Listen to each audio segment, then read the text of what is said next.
Assalamualaikum warahmatullahi wabarakatuh. Baiklah, di video ini saya ingin membahas mengenai salah satu materi mengenai penataan arsip inaktif.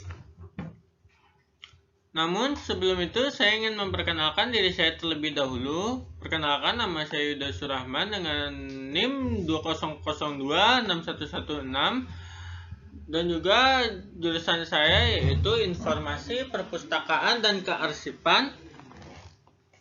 Pembuatan video ini yaitu ingin memenuhi salah satu tugas akhir dari mata kuliah pemberkasan dan penataan arsip.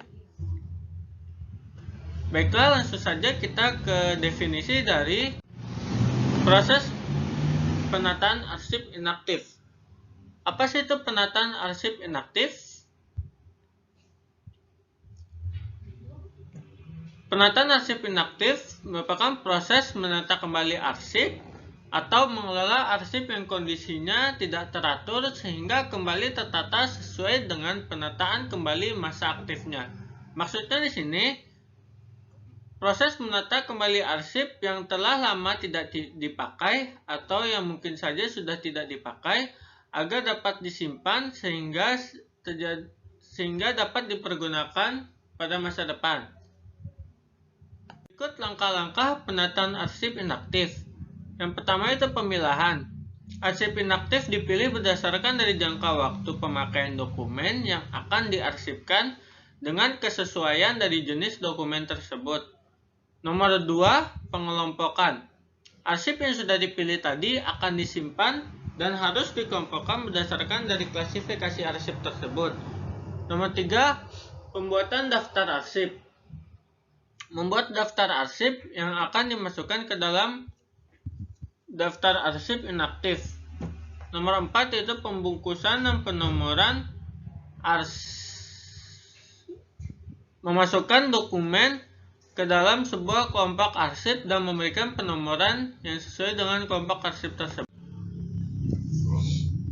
Langkah nomor 5 yaitu penataan arsip dalam box. Menata arsip yang sudah dikelompokkan ke dalam box yang digunakan dalam menyimpan arsip inaktif. Langkah nomor 6 yaitu pelabelan. Memberikan label atau identitas kepada sebuah dokumen inaktif. Langkah terakhir yaitu langkah nomor 7 yaitu penataan box ke dalam roll pack atau rak. Di sini langkah terakhir itu memasukkan dan menata dokumen ke dalam suatu arsip agar menjadi lebih rapi supaya penataan arsip dapat ditemukan kembali sewaktu-waktu dan penataan arsip secara inaktif pun selesai. Kegunaan utama dan manfaat penataan arsip inaktif. Pengelolaan arsip inaktif memiliki keterkaitan terhadap fungsi pada tahapan penggunaan, pemeliharaan, dan penyusutan. Pengelolaan dan penataan arsip yang baik dan sesuai dengan kaidah akan menjadikan arsip sebagai sumber informasi dan komunikasi, sumber sejarah, sumber pertanggungjawaban, sehingga arsip tidak lagi dipandang sebagai benda yang hanya dibendel atau diberkas dan ditimbun, tetapi arsip merupakan sumber kekayaan yang layak dan perlu dilestarikan bagi masyarakat modern. Baiklah, cukup sekian materi dari saya. Selanjutnya langsung saja kita praktek. Baiklah, pada video praktek ini saya ingin menjelaskan bagaimana langkah-langkah dari penataan arsip inaktif. Langkah yang pertama yaitu kita memilih dokumen-dokumen yang akan kita simpan berdasarkan penataan arsip inaktif. Baiklah, di video ini saya telah memilih beberapa dokumen yang berjumlah 20 dokumen yang ingin saya tata berdasarkan penataan arsip inaktif. Setelah memilih, langkah yang nomor 2 itu pengelompokan. Langkah pengelompokan ini juga telah saya lakukan berdasarkan data-data yang saya miliki. Saya memiliki 2 kelompok, yaitu kelompok 001 dan kelompok 002. 001 dan 002 menurut saya angka termudah yang dapat saya ingat dalam menyimpan beberapa arsip berdasarkan kelompoknya. Mengingat 001 yaitu menyimpan data-data mengenai hak milik tanah atau hak pakai tanah yang keluarga saya miliki mengenai dokumen-dokumen tersebut. Dan juga data 002 yaitu memiliki isi mengenai data-data mengenai sekolah saya dari SD hingga SMA. Baiklah, pembuatan daftar arsip atau klasifikasi arsip telah saya buat. Ini merupakan contoh-contoh atau berikut daftar-daftar arsip yang telah akan saya simpan dalam pembuatan daftar arsip inaktif. Langkah yang selanjutnya itu pembukusan dan penomoran arsip. Pembukusan dan penomoran arsip telah saya lakukan juga. Berdasarkan di sini, pembukusan arsip telah saya masukkan ke dalam sebuah hang map yang memiliki penomoran arsip yaitu 002 yang berdasarkan dari penomoran arsip dari 002 yaitu data sekolah saya. Langkah yang selanjutnya yaitu langkah kelima, yaitu penataan arsip di dalam box.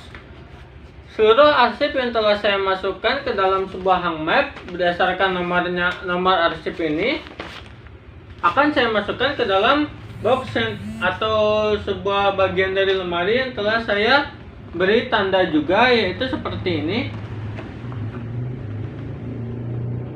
yaitu 002 yang memiliki isi data sekolah saya, dan juga satu box lagi yaitu memiliki data 001 mengenai data yang saya beri perihal atau subjek yaitu hak tanah. Penataan arsip dalam box akan saya lakukan, dan telah saya lakukan langkah selanjutnya itu memiliki pelabelan atau identitas dari box tersebut dan juga identitas bagi arsip tersebut. Ini dilakukan agar memudahkan kita ketika ingin menemukan arsip-arsip yang sudah kita simpan ini seketika ingin kita gunakan.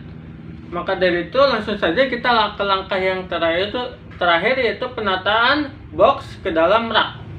Ini akan saya masukkan ke dalam box yang sesuai dengan